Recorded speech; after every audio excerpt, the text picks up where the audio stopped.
नमस्कार दोस्तों, मैं हूं सोनू और आप सभी देख रहे हैं मेरा और आपका YouTube channel VLE help group. स्वागत करता हूं आप सभी का।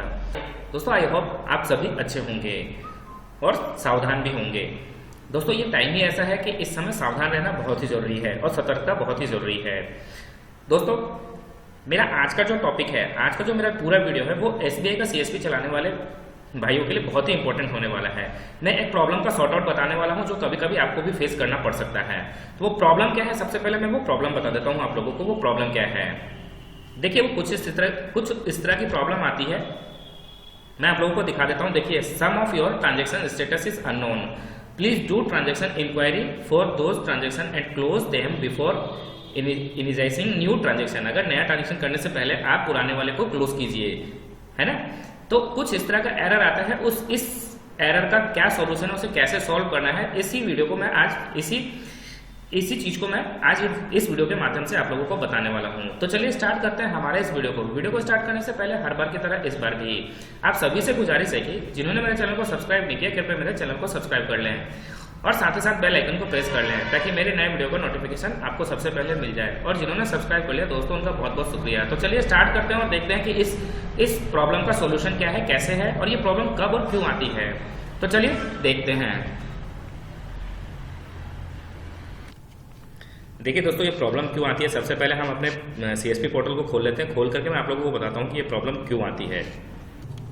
देखिए दोस्तों, कुछ इस तरह से जब लॉगिन करते हैं तो मॉर्फो जो आता है वो दो मॉर्फो का ब्लॉक पॉपअप आता है। दोनों पॉपअप को ओके करने के बाद में जब आप ये वेरीफाई कीजिएगा तो आपका फिंगर मांगता है एजेंट का, जो बीसी चला रहे हैं उनका। दोस्तों, कुछ इस तरह का पोर्टल खुलता है। कोई भी आप काम करेंगे तो उसमें ये प्रॉब्लम आता है। कोई भी ट्रांजेक्शन आपको करने ये नहीं देता है। जैसे मैं आप लोगों को एक ट्रांजेक्शन करके बताता हूँ और फिर ये प्रॉब्लम आता क्यों है वो भी मैं आप लोगों को इसमें बता देता हूँ। देखिए, जैसे किसी के भी खाते में अगर पैसा डिपॉजिट करेंगे, मनी ट्रांसफर करेंगे या कोई काम करेंगे, विड्रॉल करेंगे, तो ये प्रॉब्लम आएगा बार बार। वो आपको हमेशा मैसेज देता है कि आपका एक पेंडिंग है, आप पहले उसे क्लियर कीजिए, उसके बाद ही आपका काम होगा। अदरवाइज आपका कोई काम नहीं होगा। इसमें मनी ट्रांसफर और मनी विड्रॉल दोनों चीज नहीं होगा। देखिए, मैंने इसके खाते में डिपॉजिट करता हूँ।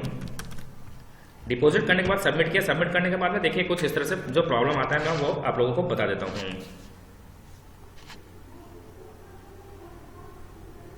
यहाँ थोड़ा सा देखिए, कोई भी चीज अगर हम यहाँ से अगर किसी के पासबुक से अगर सीआईएफ नंबर से अगर पैसा ट्रांसफर करते हैं, उसके खाते में पैसा डालते हैं तो भी ये प्रॉब्लम आता है। अगर मनी ट्रांसफर से भी हम अगर पैसा डालते हैं तो ये प्रॉब्लम आता ही आता है। दोस्तों, कई जो सीएसपी भाई चला रहे हैं, एसबीआई बैंक का जो सीएसपी चला रहे हैं, कई भाइयों को तो ये चीज़ पता होगा कैसे सॉर्ट आउट होता है, क्या होता है। जो नए हैं, जो नया काम करते हैं, उन्हें ये चीज़ नहीं पता होता है। तो दोस्तों, उस चीज़ के लिए मैं आप लोगों को क्लियर कर दूँ। जब भी आप कोई ट्रांजेक्शन करते हैं, अगर वो ट्रांजेक्शन फंस जाता है तो ये समस्या आती है और आगे का आपका कोई भी ट्रांजेक्शन नहीं हो पाता।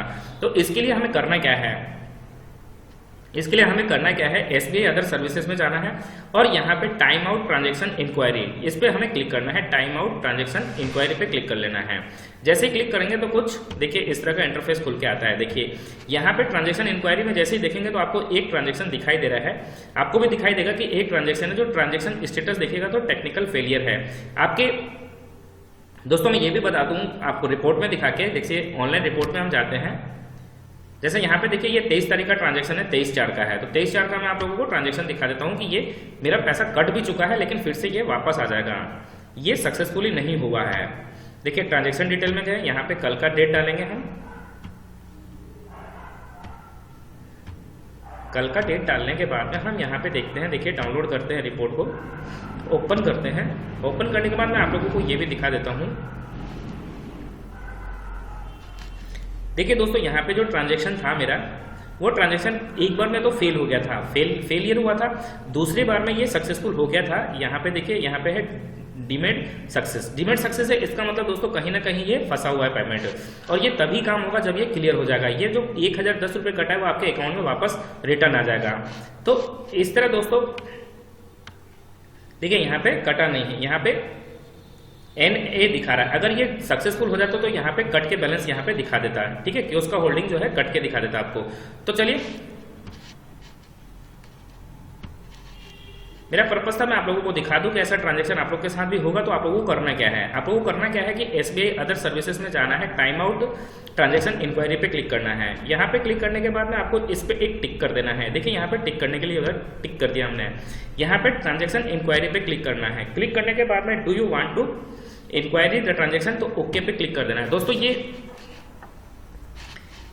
ऐसा प्रॉब्लम आता है तो आप लोगों को भी ये चीज़ करना पड़ेगा, तभी आपका आगे काम हो पाएगा, अदरवाइज काम नहीं हो पाएगा। तो देखिए यहाँ पे क्या है, कंटिन्यू पे क्लिक करना है। दोस्तों जब ये ट्रांजैक्शन करते हैं हम उसी समय आता है, लेकिन अगर ध्यान दे देंगे तो उसी समय होगा, अगर नहीं ध्यान देंगे तो बाद में फिर हमें यहाँ से करना पड़ेगा। तो चलिए मैं इसे कंटिन्यू पे क्लिक कर देता हूँ। कंटिन्यू पे क्लिक करने के बाद में देखिए दोस्तों, जो कस्टमर है उसका फिंगर जो है वो 10 उंगली का फिंगर लेना होगा।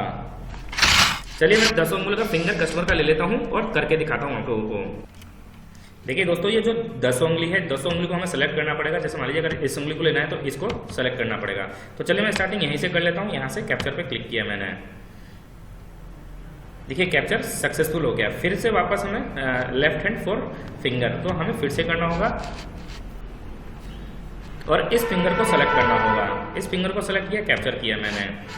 कैप्चर करने के बाद में देखिए फिर से हो गया। फिर से हमें कंटिन्यू पे क्लिक कर देना है। कंटिन्यू पे क्लिक करने के बाद में अब इस तीसरी उंगली को सेलेक्ट करना है और कस्टमर से ये तीसरी उंगली हमें अपने मॉर्फो पे रखवानी होगी, क्योंकि मॉर्फो की कैप्चर पे जैसे ही क्लिक करते हैं तो मॉर्फो की लाइट जलती है और यहाँ पे ये सक्सेस हो जाता है। तो इस तरह दोस्तों ये 3 फिंगर देने के बाद में आप एने कर सकते हैं बाकी में, और यहाँ पे कंप्लीटेड कर सकते हैं। कंप्लीटेड कर दिया मैंने। कंप्लीटेड करने के बाद में देखिए ये जो है ट्रांजैक्शन, ये ट्रांजैक्शन यहाँ पे लिखा है transaction is made deemed successfully due to transaction time out, please contact KO for actual status of transaction after few days, work customer fingerprint capture successfully. इतना यहाँ पे हो चुका है, सक्सेसफुली हो चुका है और आपका ये प्रिंट निकल गया। दोस्तों इस प्रिंट को निकाल कर रखना बहुत ही जरूरी है। तो इस प्रिंट को मैं अभी सेव कर लेता हूँ और फिर बाद में प्रिंट करके निकाल के रख लूंगा। इससे क्या होगा कि जो ये 1010 रुपये कटा है ये आपके अकाउंट में वापस चला आएगा, आपके कियोस्क होल्डिंग में जो है वापस चला आएगा। और दोस्तों ये प्रॉब्लम अब सॉर्ट आउट हो जाएगी। अगर अब हम ये काम करते हैं, किसी के खाते में पैसा ट्रांसफर करते हैं तो हो जाएगा। मैं वो भी आप लोगों को लाइव दिखा देता हूँ। दोस्तों देखिए ये तो हो गया, ये सक्सेसफुली हो चुका है।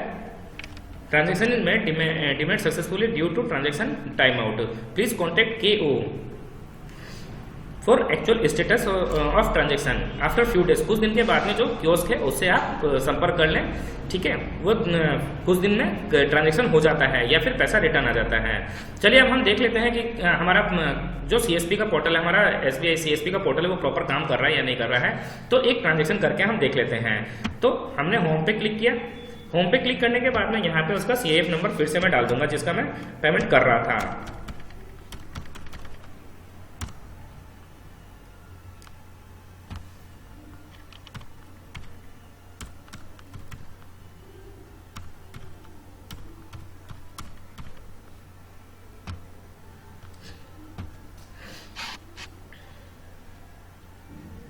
देखिए यहाँ पे फिर से उनका खुल चुका है। यहाँ पे सेलेक्ट करेंगे, यहाँ पे डिपॉजिट पे क्लिक करेंगे। डिपॉजिट पे क्लिक करने के बाद में जो पेमेंट मुझे डिपॉजिट करना है मैं यहाँ पे क्लिक कर दूंगा और अब सबमिट पे क्लिक करूंगा। देखिए दोस्तों